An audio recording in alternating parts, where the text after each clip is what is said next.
የፋኖ ኃይሎች በወልዲያ ዙሪያ ከአገዛዙ ጦር ጋር ከባድ ውጊያ ሲያካሂዱ በሸዋ የፋኖን የትጥቅ አቅም ከምድር ወደ አየር ኃይል ያሳደገ ሚስጥራዊ ወታደራዊ አቅም ለህዝብ ይፋ ሆኗል። ፋኖ ካማካዚን ድሮን መታጠቁ 4 ኪሎን ያሸበረ የፋኖ ወታደራዊ ቁመና ሆኗል። ቀዳሚ የግንባር መረጃዎቻችን ናቸው። የክቡር ሰማዕቱ አርበኛ ሜጀር ጀነራል ውባንተ አባተ ሁለተኛ የሙት ዓመት መታሰቢያ ቀንን በማስመልከት በተካሄደው ልዩ የማጥቃት ዘመቻ የብልጽግና ሰራዊት ይበልጥ ፈራርሰዋል። በልዩ ዘመቻው ባለስልጣናቱም ከወትሮ በተለየ መልኩ ሙትና ቁስለኛ እንዲሁም ምርኮኛ መሆናቸው ታውቋል። በሌላ በኩል አገዛዙን ለመሰለል የገባው ፋኖ የ7 ወራት ተልዕኮውን በከፍተኛ ብቃት ተወጥቶ ወደ ጓዶቹ መመለሱ መነጋገሪያ ሆኗል። ይህም ሌላኛው የግንባር መረጃችን ነው። የአሜሪካው ሴኔት የኢትዮ ኤርትራ ውጥረትን ከኢራን ጦርነት ጋር አያይዞ ተመልክቶታል። በትራምፕ ትዕዛዝ የቀጠለው ጦርነት በሴኔቱ ከፍተኛ ተቃውሞ ገጥሞታል። በሌላ በኩል የአሜሪካ ፌዴራል ምርመራ ቢሮ ኤፍቢአይ ከሰሞኑ ከባድ ማስጠንቀቂያ መስጠቱን ተከትሎ በአሜሪካ መከላከያና በውጭ ጉዳይ ሚኒስተሮች መኖሪያ ላይ ድሮን ማንዣበቡ በአሜሪካ አስደንጋጭ ክስተት ሆኗል። ለሰዓቱ የመረጥንላችሁ ዜና ትንታኔያችን ነው። ሰላም ጤና ይስጥልን ውድ የጣና ቲቪ ተከታታይ ቤተሰቦቻችን፣ አብራችሁን ስትቆዩ እነዚህንና ሌሎች ዝርዝር መረጃዎችን ታደምጣላችሁ። የጣቢያችን የሰዓቱ ዜና መረጃና ዜና ትንታኔዎቻችን እነሆ ተጀምረዋል። እስከ መጨረሻው አብራችሁ እንድትቆዩ አክብሮታዊ ግብዣችን ነው።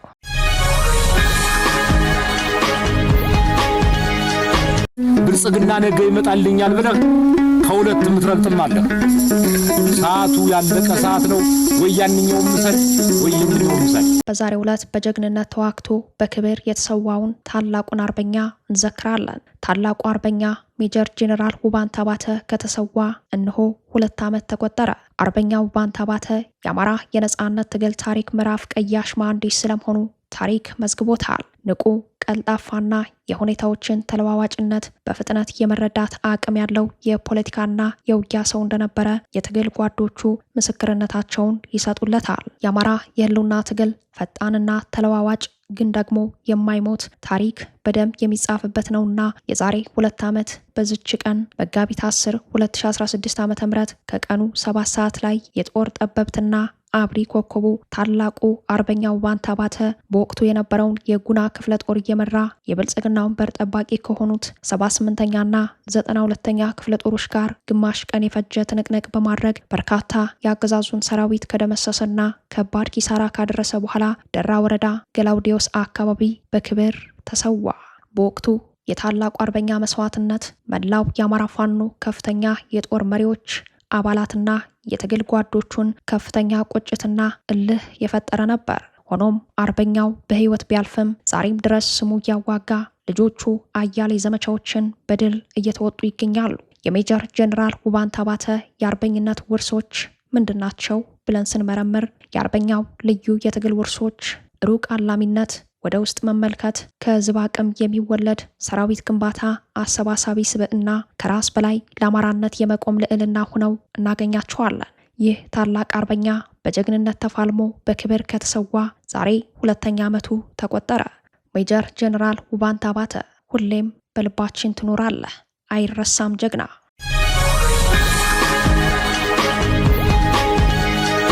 የፋኖ ኃይሎች በወልዲያ ዙሪያ ከአገዛዙ ጦር ጋር ከባድ ውጊያ ሲያካሂዱ በሸዋ የፋኖን የትጥቅ አቅም ከምድር ወደ አየር ኃይል ያሳደገ ሚስጥራዊ ወታደራዊ አቅም ለህዝብ ይፋ ሆኗል። ፋኖ ካማካዚን ድሮን መታጠቁ 4 ኪሎን ያሸበረ የፋኖ ወታደራዊ ቁመና ሆኗል። አፋበን ምኒልክ ዕዝ 101ኛ ኮር ወልዲያ ዙሪያ ከአገዛዙ ጦር ጋር ከባድ ተጋድሎ በማድረግ ድል ማስመዝገቡን ገልጸዋል። ምኒልክ ዕዝ 101ኛ ኮር አህዶች የሆኑት 11ኛ ክፍለ ጦርና 35ኛ ክፍለ ጦር በጋራ በመሆን መጋቢት 9 ንጋት ጀምሮ ከወልዲያና ከመርሳ ተነስቶ በበርካታ እግረኛና ሜካናይዝድ እንዲሁም ድሮን ታጅቦ ወደ መርጦ ማጥቃት ያደረገ የአገዛዙ ኃይል ጋር ብርቱ ትንቅንቅ ተጋድሎ በማድረግ ነው ድል ማስመዝገቡን ያስታወቀው። በተጋድሎ በርካታ የአገዛዙ ጦር በኮሩ ሜካናይዝድ በታገዘ ውጊያ ከባድ ሰብአዊ ኪሳራ የደረሰበት ሲሆን ቁጥሩ ቀላል የማይባል እግረኛ ሰራዊት ተደምስሰዋል። በርካታ ቁስለኛም ወደ ወልዲያና መርሳ ሆስፒታል አስገብቷል ያለው አፋበን ምኒልክ ዕዝ በዚህ ከባድ ውጊያ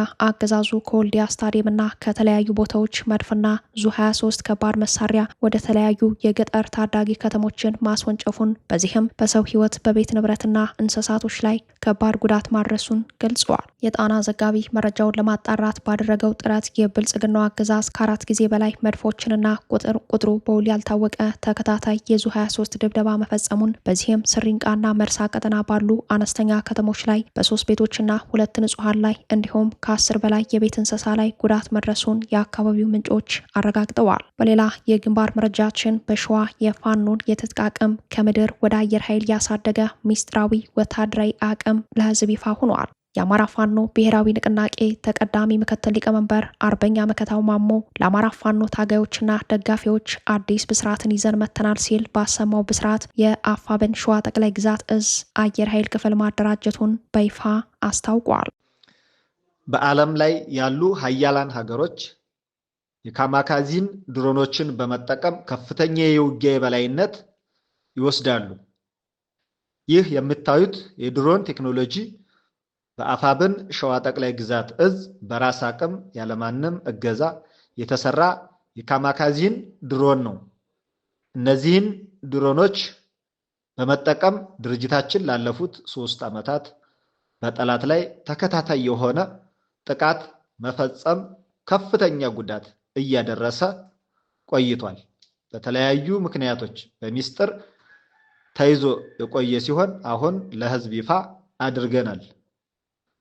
የአፋብን ሸዋ ጠቅላይ ግዛት እዝ አየር ኃይል ክፍል ላለፉት 3 ዓመታት በተሰማራባቸው ቀጠናዎች በሙሉ በጠላት ሜካናይዝድ ጦር፣ አየር ወለድ ኮማንዶ፣ እግረኛ ሰራዊት ያገዛዙ ካምፕና ሎጂስቲክ ማከማቻ ላይ ስኬታማ ጥቃቶችን ሲፈጽም መቆየቱን፣ ሆኖም ግን መረጃውን ሚስጥራዊ አድርጎ ያቆየበት ዋና ምክንያት የትግሉ ምዕራፍ የተሟላ ወደሚሆንበት ደረጃ እስከሚደርስ መሆኑን በመግለጽ ጊዜው አሁን ነው ሲል በሚስጥር ተይዞ የቆየውን ወታደራዊ ቁመና ይፋ አድርጓል። እዙ ከትግሉ መታወጅ ማግስት ጀምሮ የአገዛዙን ኃይል ለመምታት የተጠቀመበትና በአማራ ፋኖ ትግል ውስጥ የመጀመሪያ የሆነውን ድሮን ቴክኖሎጂ በመታጠቅ በርካታ ድሎችን ሲያስመዘግብ የቆየ ቢሆንም የአገዛዙን የትኩረት አቅጣጫ ለማሳትና የወገን ጦር ተገማችነትን ለማራቅ በሚል በሚስጥር ተይዞ መቆየቱን አርበኛ መከታው ማሞ አስታውቋል። አርበኛው አክሎም የአማራ ፋኖ ትግል ይፋዊ አንድነት መታወጅና ወጥ ድርጅታዊ መዋቅሮች ከመፈጠራቸው ባሻገር በድርጅታችን አፋብን ቴክኖሎጂና ምህንድስና መምሪያ ክፍል ዘርፍ መኖሩን ታሳቢ በማድረግ ለመላው ህዝባችን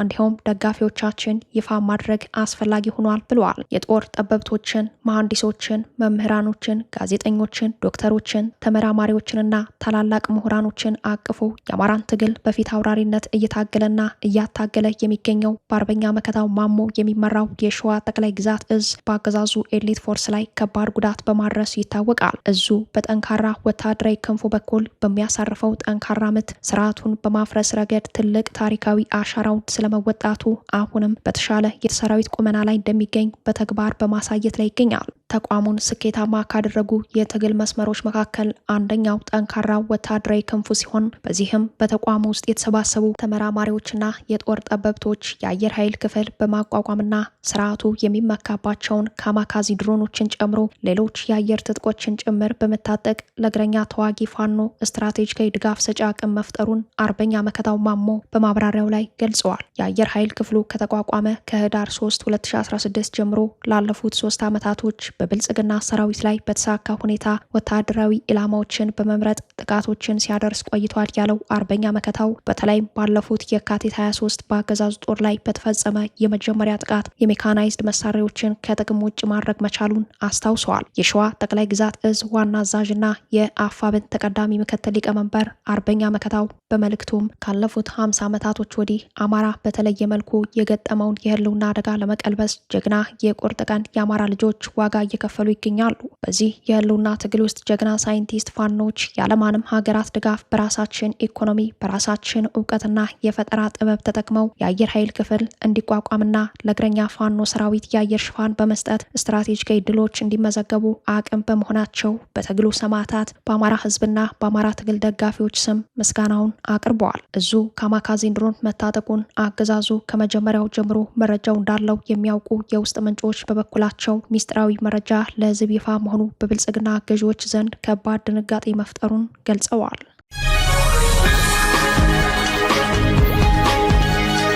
የክቡር ሰማዕቱ አርበኛ ሜጀር ጀነራል ውባንተ አባተ ሁለተኛ የሙት ዓመት መታሰቢያ ቀንን በማስመልከት በተካሄደው ልዩ የማጥቃት ዘመቻ የብልጽግና ሰራዊት ይበልጥ ፈራርሰዋል። በልዩ ዘመቻው ባለስልጣናቱም ከወትሮ በተለየ መልኩ ሙትና ቁስለኛ እንዲሁም ምርኮኛ መሆናቸው ታውቋል። በሌላ በኩል አገዛዙን ለመሰለል የገባው ፋኖ የ7 ወራት ተልዕኮውን በከፍተኛ ብቃት ተወጥቶ ወደ ጓዶቹ መመለሱ መነጋገሪያ ሆነዋል። በደቡባዊ የጎንደር ቀጠናዎች በተካሄደው ልዩ የማጥቃት ዘመቻ በአንድ ቀን ብቻ ከ14 በላይ የብልጽግና ባለስልጣናት ሙትና ቁስለኛ ሆነዋል። ቁጥራቸው ያልታወቀ ባለስልጣናት ደግሞ በፋኖ ተማርከዋል። በሐሙሲት ጋሳይ፣ ክምር ድንጋይ፣ ንፋስ መውጫ፣ በራስ ጋይንቱ ንፋስ መውጫ ከተማ፣ በጉና በጌ ምድር ክምር ድንጋይ ከተማ፣ በፋርጣው ጋሳይን ከተማና በደራው ሐሙሲት ከተማ በተካሄደው ከባድ ውጊያ የብልጽግና ሰራዊት ይበልጥ ፈራርሰዋል። በእነዚህ ቀጠናዎች የተከማቸውን የአገዛዙን ሰራዊትና የሎጂስቲክ ማዕከሎች ኢላማ አድርጎ በተካሄደው የማጥቃት ዘመቻ በአይነቱ ልዩ የሆኑ ድል መመዝገቡ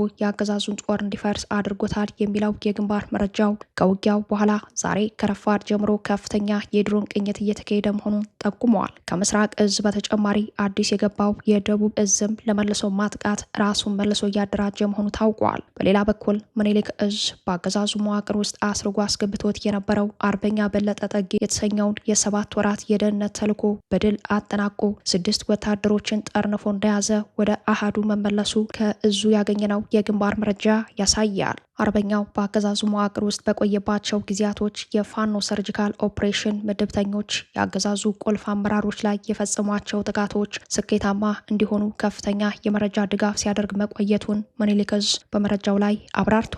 ተልዕኮውን አጠናቆ ሲመለስም ከሚሊሻና አድማ ብተና የተውጣጡ 6 የአገዛዙ ወታደሮች ከነሙሉ ትጥቃቸው ጠርንፎ በመያዝ ለምኒልክ እዝ 102ኛ ኮር አስረክበዋል። ወራትን የፈጀው ኦፕሬሽን የፋኖ የመረጃና ደህንነት መዋቅር አገዛዙን እስከ ውስጠኛው ክፍል በርብሮ የመግባት ብቃት እንዳለው በተግባር ያሳየ ሲሆን በአንጻሩ የአገዛዙ መዋቅር ምን ያክል የደከመ መሆኑን በተጨባጭ አሳይተዋል። ከዚህ ጋር ተያይዞ በትናንትናው ዕለት የክቡር ሰማዕቱ የአርበኛ ሜጀር ጀነራል ውባንተ አባተ ሁለተኛ የሙት ዓመት መታሰቢያ ቀንን ምክንያት በማድረግ የተካሄደው ልዩ የማጥቃት ዘመቻ በአገዛዙ ሰራዊት ላይ ከፍተኛ ድንጋጤ ከመፍጠሩም በላይ የፍርሰት መጠኑን ከፍ አድርጎ ታይተዋል። የብልጽግና የምርጫ እቅድንም አክሽፎታል። በጀግናው መታሰቢያ ዕለት ከደራ ወረዳ ጀምሮ እስከ ጋይንትና ጨጭሆ ቀጠና ድረስ ከባድ ውጊያ ተካሂዶ ታላቅ ድል ተመዝግቧል። ከጎንደር ጠቅላይ ግዛት እዝ ከበላይ ዘለቀ እዝና ከምኒልክ እዝ በተውጣጡ የፋኖ አሃዶች የተደረገው ተጋድሎ የተቀናጀ የአመራር ብስለትና የውጊያ ብቃት ታይቶበታል። ከትናንት ጠዋት ጀምሮ በተደረገው ተጋድሎ ቁጥራቸው ለጊዜው ያልታወቁ የብልጽግና ባለስልጣናትን ሳይጨምር በአጠቃላይ በአገዛዙ ጥምር ጦር ከ651 በላይ የአገዛዙ ጦር ሲሞት 418 የአገዛዙ ሰራዊት በምርኮ ገቢ ማድረግ መቻሉን አፋብን በግንባር መረጃው አረጋግጧል። የአፋብን የግንባር መረጃ ዋቢ በማድረግ ከ1100 በላይ የነፍስ ወከፍ ክላሽንኮቭ መሳሪያ፣ 6 ዲሽቃ፣ 20 ብሬን፣ 44 የተለያዩ አይነት ወታደራዊ ተሽከርካሪ፣ ከ500 ሺህ በላይ ተተኳሽ፣ 64 ወታደራዊ ራዲዮ መገናኛ፣ ከ500 በላይ የእጅ ቦምብና ሌሎች ወታደራዊ ቁሳቁሶች በፋኖ መማረካቸውን በትናንቱ የዜና ወጃችን በስፋት መዘገባችን ይታወሳል። ፋኖ አሁን በፈጠረው የማጥቃት አቅም ባህር ዳር ከተማን በማንኛውም ጊዜና ሁኔታ ውስጥ የመቆጣጠር ወታደራዊ ቁመና ላይ እንዳለ ያመላከተው የትናንቱ ድል የዘመቻውን አቅጣጫ ከወዲሁ ያሳየ ሆኗል።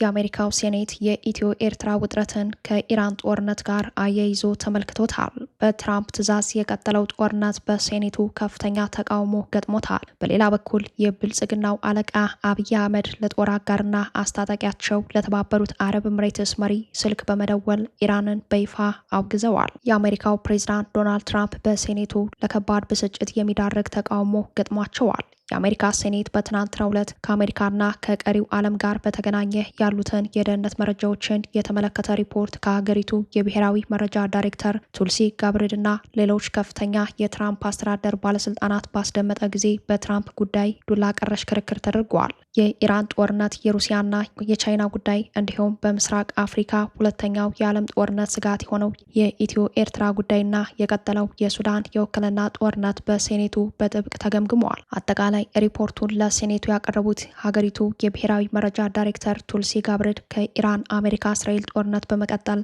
የኢትዮ ኤርትራ ጦርነት በአፍሪካ ቀንድ አደገኛው መሆኑን በሪፖርታቸው ዳሰዋል። የሴኔቱ የብሔራዊ ደህንነቱን ሪፖርት የማድመጥ ሂደት ላይ በሰፊው የውጥረትና የጭቅጭቅ ጊዜ ወስዶ የታየው ግን በዋናነት ከኢራን ጦርነት ጋር ተያይዞ ነው። በሴኔቱ የተገመገሙት ትራምፕ የጦርነቱን መፈንዳት ተከትሎ የሚሰጧቸው መግለጫዎች፣ የቃላት አጠቃቀማቸውና በአሁኑ ሰዓት ጦርነቱን እየመሩበት ያለው መንገድ በሴኔቱ አባላት ጥያቄ ተነስቶበታል። በጉዳዩ ላይ የብሔራዊ መረጃ ዳይሬክተሯን ቱልሲ ጋብርድን ጨምሮ ሌሎች ባለስልጣናት ምላሽ ለመስጠት አቅቷቸው ታይተዋል። በዓለም አቀፍ ደረጃ የአሜሪካ ስጋቶችን ተንትነው አቅርበዋል። ከኢራን እስከ ሩሲያ፣ ከቻይና እስከ አፍሪካ የአሜሪካ ስጋቶች ተለይተው ቀርበዋል። በአፍሪካ ቀንድ የአብይ አህመድና የኢሳያስ አፈወርቂ የጦርነት ዝግጅት እንዲሁም የሱዳን ጦርነት በሴኔቱ ተነስቶ ከአሜሪካ ጥቅም አኳያ መገምገሙን ከዘገባዎች ተመልክተናል። ከኢራን እስራኤል አሜሪካ ጦርነት በኋላ ኮንግረሱ የብሔራዊ ደህንነቱን ሪፖርት ሲሰማ ይህ የመጀመሪያው ነው። ሴኔቱ ፊት ቀርበው ሪፖርታቸውን በማቅረብ አንዳንድ ምስክርነታቸውን የሰጡት የብሔራዊ መረጃ ዳይሬክተር ቱልሲ ጋብርድና የስራ ባልደረቦቻቸው ኢራን በደረሰባት ወታደራዊ ምት ከባድ የሆነ ጉዳትን ያስተናገደች ቢሆንም አገዛዙ ግን አሁንም ቢሆን በቀላሉ የሚገመት አይደለም ሲሉ ተሰምተዋል። በሌላ በኩል በኢራን ከፍተኛ ድብደባ ከሚፈጸምባቸው የአሜሪካ ጦር ሰፈር መገኛ ሀገራት መካከል አንዷ የሆነችው የተባበሩት አረብ ኤምሬትስ በኢራን የተፈጸመባትን አዲስ ጥቃት ተከትሎ